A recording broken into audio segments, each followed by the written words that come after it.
Moi j'ai le beau des rôles ce soir, mais bon, j'ai l'habitude, il faut qu'on arrive à tenir les délais dans notre projet de ce soir. Certains doivent partir. Parmi vous, je suis sûr que tous, vous restez sur votre faim. Ils avaient tellement de choses à nous dire, et chacun dans leur domaine. Je ne vais pas traîner, on va se réserver un petit quart d'heure de questions-réponses tous ensemble.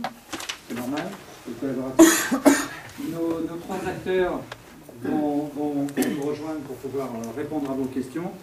Donc allez-y, lâchez-vous complètement, et pour le reste, vous pourrez ensuite discuter un peu plus en tête-à-tête, échanger au moment du cocktail, et on fera une très très rapide conclusion.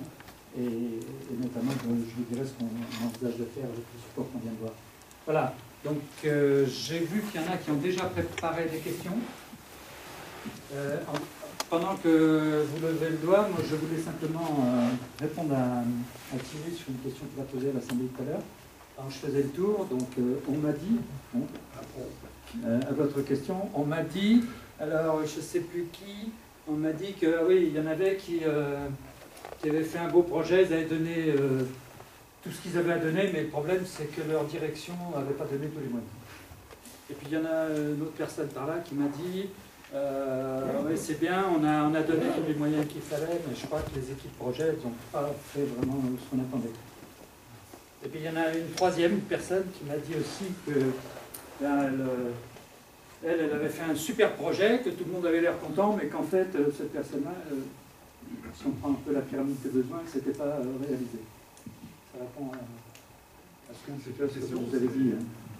Voilà, donc allons-y pour les questions. Outils ou pas outils C'est une question pour Gilles Labouret. J'ai été très surpris par l'association de deux données. Vous nous avez dit en gros 250 idées dans le processus d'innovation pour 150 projets. Ce n'est pas du tout les ratios que j'ai en tête et que je pratique. Donc, je voulais savoir quelle est la clé, l'explication. Alors ça, c'est des données que j'ai extraites de notre logiciel. Alors, juste pour recadrer, effectivement, ça mérite peut-être un peu plus d'explication que ces deux chiffres. Alors, c'est 250 idées qui sont actuellement dans ce qu'on appelle notre banque d'idées. Alors, c'est des idées qui ont été répertoriées, qui sont en phase d'analyse. On n'a pas encore décidé d'en faire un projet ou non. Il y a dans notre processus une phase, enfin, la phase finale de cette analyse de la banque d'idées, business gates, dans lequel on analyse le business case et puis on donne un go ou pas. Et quand on est par contre dans la phase projet, développement projet, donc ça peut durer plus longtemps, on va dire entre moyenne 2 ans, effectivement ce sont ces 150 projets. Alors c'est des projets très variés, on a des projets de petite dimension qui vont générer quelques centaines de milliers d'euros de chiffre d'affaires jusqu'à plusieurs millions. Alors c'est pour ça que ça donne un grand chiffre, on va dire, de nombre de projets. Mais c'est aussi l'expression du fait que voilà, on est dans pas mal de pays différents et avec des industries très très variées, des produits aussi, pas mal de produits relativement larges. En fait, c'est pas tant le nombre de projets qui m'interpelle, c'est le ratio. Moi, j'étais plutôt dans un ratio de 1 à 1000, entre 1000 idées pour un projet. Alors, et non pas 250 pour 150. Ouais. Après, ça va dépendre effectivement des marchés. Nous, je pense qu'effectivement, ça révèle un certain dysfonctionnement. Je pense qu'on ne récolte pas assez bien les idées. Et parfois, on a peut-être trop de projets. C'est peut-être l'explication, une partie de l'explication. Mais je pense aussi que c'est le métier peut faire varier en fonction de l'industrie dans laquelle on est. Question ?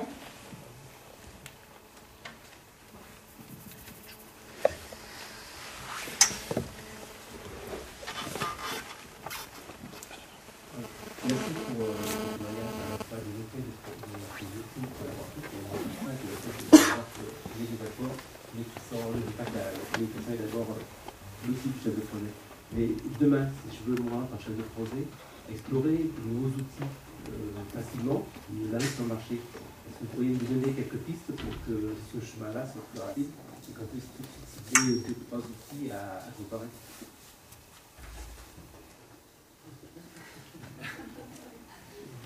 Ouais, je peux peut-être me lancer 2 secondes si vous voulez, juste parce qu'on a un panel d'outils et je dois avouer que on doit se poser la question en permanence parce qu'on a plusieurs outils à notre disposition.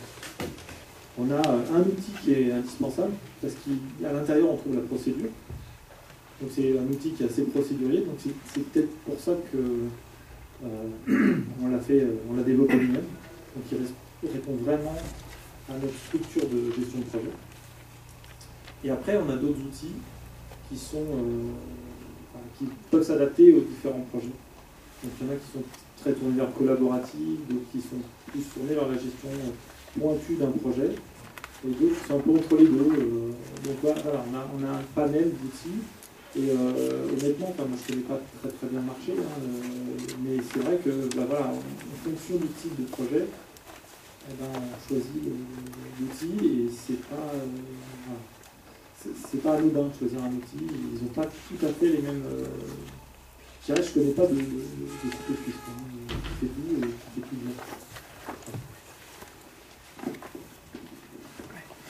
Alors, pour compléter la réponse de Gilles, je dirais effectivement la première des choses, c'est peut-être de regarder vous, quels sont vos besoins, analyser pourquoi est-ce que vous voulez faire cette expérience, et surtout par rapport à votre mission, quelles fonctions vous souhaitez voir optimisées.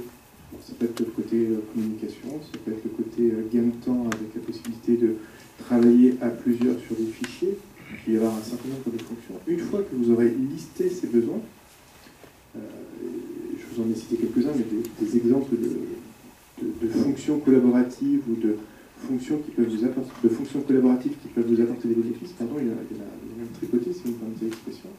À partir de là, on pourra en rediscuter ensemble. Je dirais, le but, c'est de vous donner de l'information. Je ne suis pas là pour vous vendre Mastos. Vous pouvez éventuellement regarder sur Internet, faire des recherches. Je pense que vous trouverez quelques réponses. Et encore une fois, on peut en discuter après. Avant de parler d'outils, encore une fois, j'insiste sur le côté besoin. C'est vous, qu'est-ce que vous souhaitez faire?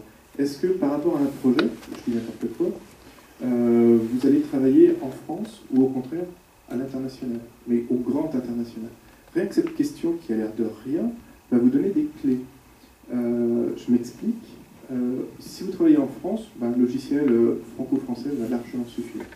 Si vous voulez travailler à l'international, en Asie, aux États-Unis, en France, en Europe, ça va déjà un peu se complexifier.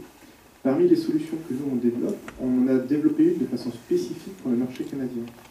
Eh bien, la réglementation canadienne est vraiment très particulière, ce qui fait que avant même de parler de vos besoins à vous, mais si vous souhaitez travailler de façon collaborative avec les Canadiens, c'est une obligation que le logiciel soit dans les 2 langues. Il faut obligatoirement qu'il soit et en français et en anglais. Si vous travaillez dans le marché public, vous n'avez pas d'autre choix d'avoir un logiciel complètement bilingue.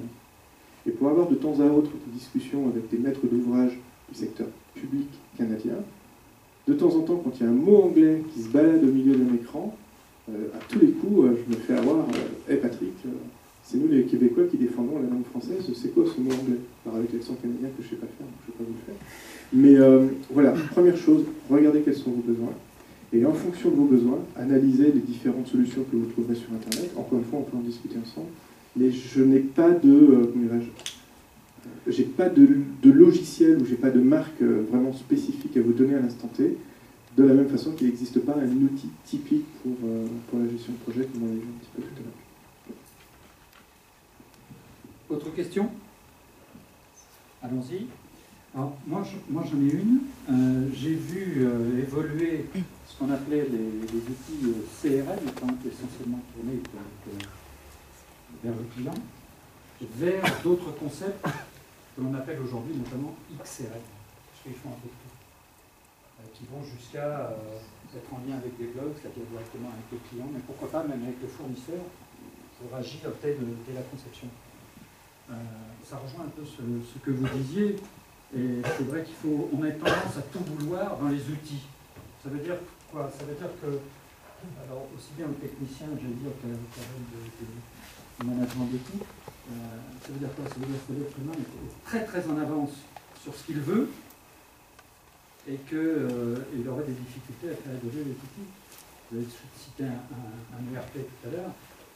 C'est vrai qu'ils sont lourds et certains, les grands, petits, on faisait le café aussi ce matin. Mais d'un autre côté, on est en train de reproduire à l'identique pour certains autres outils. Il y a peut-être qu'un domaine où on n'a pas vraiment... on est resté dans la continuité, c'est le papier-crayon. On voit aujourd'hui des concepts de type Obeyarum, c'est moins que l'espace collaboratif, où des gens mettent des post-it et écrivent sur des tableaux et les autres viennent derrière effacer, compléter, etc. Alors, ma question est la suivante. C'est comment, puisque si on reprend le thème, c'est comment les outils collaboratifs peuvent aider les chefs de projet à atteindre leurs objectifs. Je me demande comment on peut arriver soi-même, en n'étant pas un spécialiste de l'informatique, en étant un utilisateur lambda, comment on peut essayer de concevoir les outils dont on a besoin. La demande, concevoir au moins la demande, le pourquoi faire, l'objectif, le but à atteindre. Alors, dans la question, je répondrai, je laisserai le micro à Thierry ou à Gilles si vous voulez compléter. Je dirais, aujourd'hui, ce que l'on voit effectivement, cette notion de XCRM, c'est quoi? C'est la volonté d'avoir des données en un lieu unique, une base de données unique, de manière à gagner en efficacité et gagner du temps. Actuellement, on travaille avec, c'est un projet avec une entreprise lyonnaise, c'est une petite structure, ils sont 8. Il y a une partie de créatifs qui travaillent sous Mac et une partie de techniciens qui conduisent vraiment les projets, qui ont des PC. Ils ont des données qui sont stockées un peu partout. La gestion de projet se fait avec un outil, la gestion client se fait tant bien que mal avec un autre outil. Les plannings des uns sont faits avec l'outil d'Apple, le planning des autres avec un autre. Et il n'y a aucune unité. Et il y a un gaspillage phénoménal dans tout ce qui est les données qui sont communes à toutes ces équipes. Les données qui sont communes, c'est quoi? C'est la première des choses, c'est les plannings. Ok, j'ai une réunion, ah ben moi je suis disponible, mais l'autre, est-ce qu'il est disponible? Ah, c'est pas le même outil, c'est pas le même environnement que moi. Donc je ne sais pas si c'est vraiment disponible.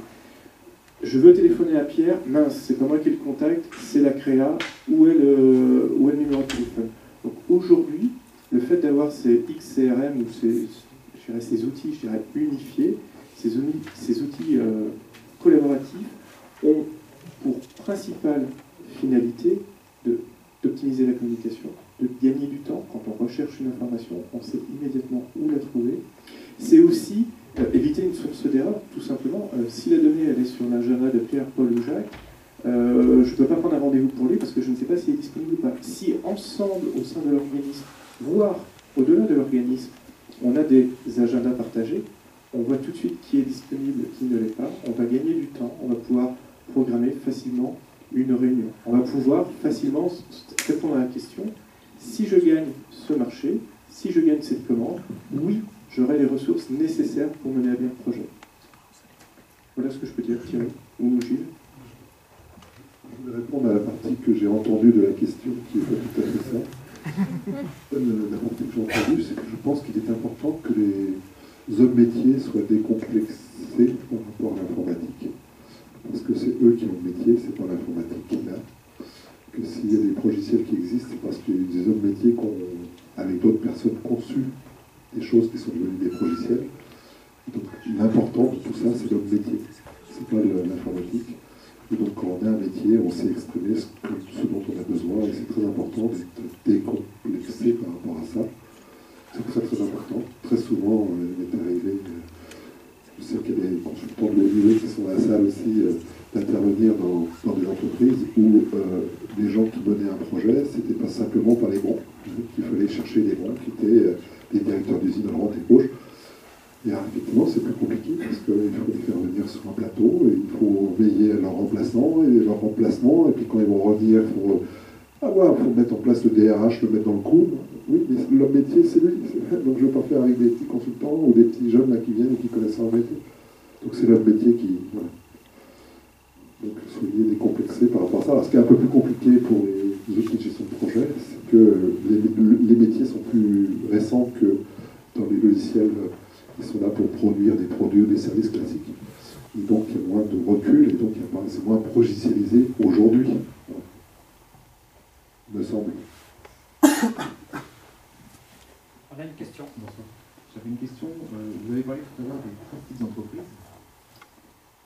est-ce que vous voyez aujourd'hui une très petite entreprise ou même quelqu'un qui serait son propre employeur, une entreprise unipersonnelle, vivre dans le monde collaboratif et complètement connecté?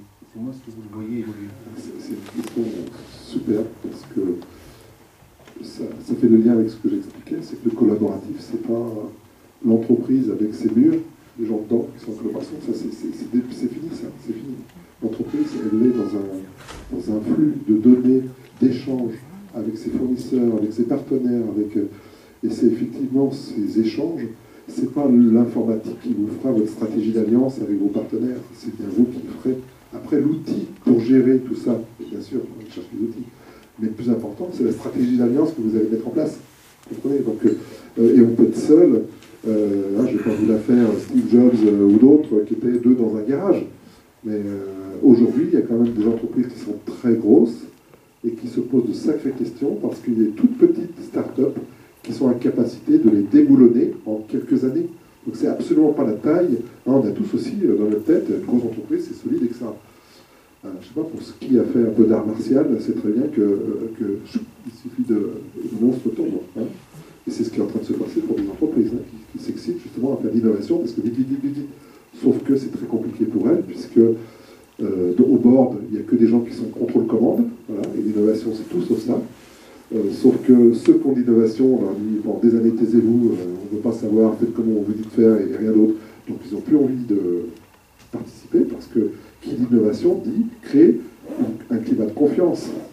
Et vous savez très bien, pour faire le lien, je ne sais pas, dans votre couple, que la confiance, ça met quelques années à s'établir, à se solidifier, puis ça met quelques secondes à disparaître. Dans les entreprises, c'est pareil. Enfin, je ne sais pas si ça répond à votre question. Donc la taille n'est absolument pas, plus du tout, un vecteur d'échec ou de réussite, et de collaboratif. Vous pouvez être seul et travailler en collaboration avec énormément de sociétés et réussir, évidemment, heureusement. Alors juste pour compléter ce que vient de dire Thierry et répondre à votre question, je repartirai de la même réponse que j'ai fait tout à l'heure. Ça dépend aussi des besoins. Je vois chez nous, on travaille avec des grands groupes, style Cofeli, Dacia, Bouygues Télécom, des sociétés de cette envergure. Et souvent, je suis gêné quand on me demande quelles sont vos références, parce que je considère que toute entreprise, chacun de nos clients a droit d'être cité comme étant une référence. Alors, c'est vrai que spontanément, on va citer les grands noms parce qu'ils sont connus de tous. Par contre, on voit dans certains cas des microstructures, voire des consultants indépendants qui vont gérer peut-être 60-80% de leur projet avec un tableur Excel ou un logiciel de marché, mais sur quelques projets vont utiliser une solution collaborative, et quand je leur pose la question, pourquoi vous utilisez notre produit, qu'est-ce qui a fait que, ils nous disent, voilà, par rapport à ce client, je voulais lui donner de la visibilité. Je voulais lui montrer où est-ce que j'avançais, où j'avais besoin d'impliquer les équipes. Donc, un outil collaboratif, encore une fois, je ne dis pas qu'il faut l'utiliser systématiquement. Je dis, regardez les besoins. Et effectivement, et c'est de plus en plus vrai, aujourd'hui, on a de plus en plus tendance à travailler en réseau. Je prends par exemple le cas d'un bâtiment, c'est typique. On va trouver souvent des consultants quasi indépendants ou des petites structures qui vont avoir un rôle d'AMO et qui vont chapeauter un ensemble d'équipes. Typiquement, dans le bâtiment, on va avoir affaire à des fonctions transverses, à des équipes avec des responsabilités différentes, qui sont géographiquement dispersées, parce que ce sont des entreprises elles-mêmes déjà dispersées, qui n'ont rien à voir. Et malgré tout, le chef d'orchestre, l'AMO, va prendre soit un outil soit un outil collaboratif, je vais y arriver, soit éventuellement utiliser un outil collaboratif qui est mis à disposition par le maître d'ouvrage. Donc la taille ne fait pas tout. Je dirais même aussi, en plus que la petite taille est même un facteur clé de succès pour l'innovation. On se rend compte que les grosses entreprises ont du mal à innover. Elles considèrent comme des innovations, des améliorations, comme des innovations parce que ça leur permet de communiquer dessus, mais c'est absolument pas une innovation, parce que je rappelle à tout le monde qu'une innovation, elle doit surprendre le client. C'est pas juste... et donc la petite taille, c'est un facteur clé de succès parce que les gens sont plus réactifs, sont plus innovants. On le voit bien dans les entreprises quand elles démarrent. Et on le voit aussi dans l'autre sens, c'est que les grosses entreprises, lorsqu'elles innovent, à un moment donné, sont obligées de faire des spin-offs parce que sinon, elle tue l'innovation dans l'œuf. Donc, n'ayez pas de crainte par rapport à la taille, au contraire, osez, osez, osez, osez, osez, osez.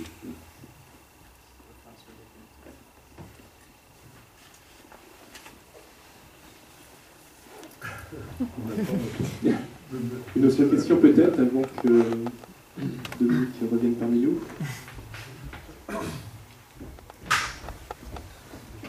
Vous avez rempli vos fiches de... Moi, monsieur Loyal, ici. Bon, merci. Je crois qu'on peut les applaudir.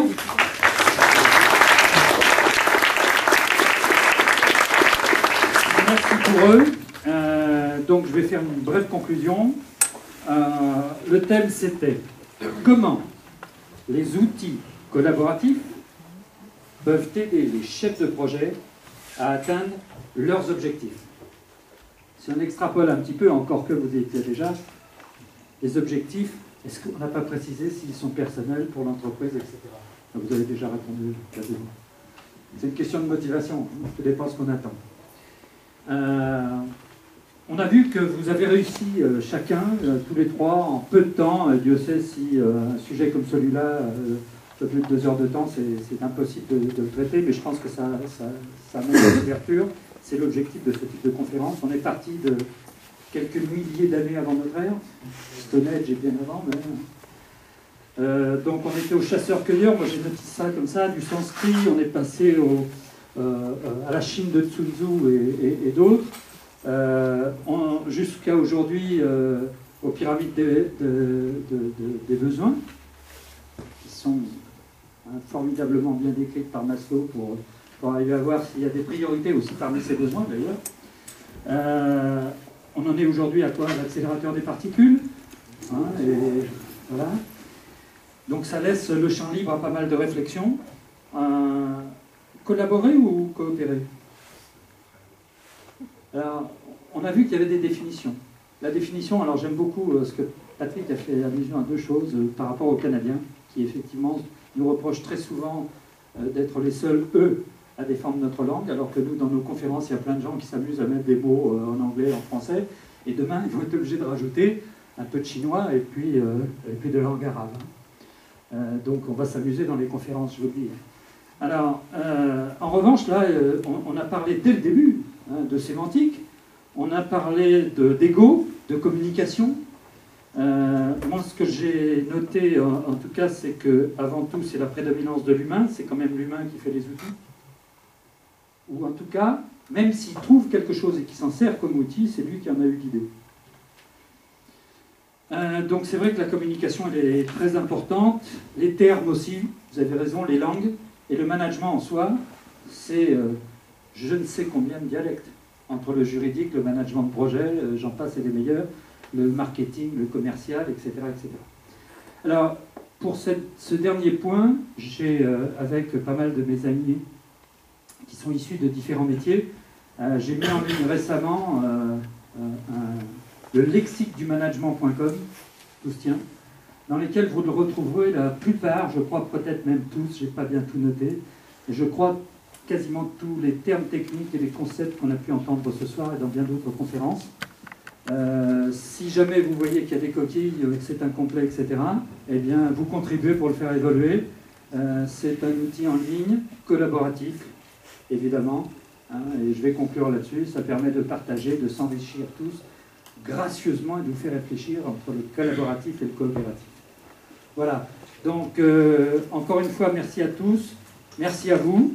Alors, on a été obligé d'ailleurs de clore les inscriptions parce qu'à un moment donné, on dépassait le quota des normes de sécurité ici. Mais bon, j'espère qu'on n'aura pas fait trop de déçus.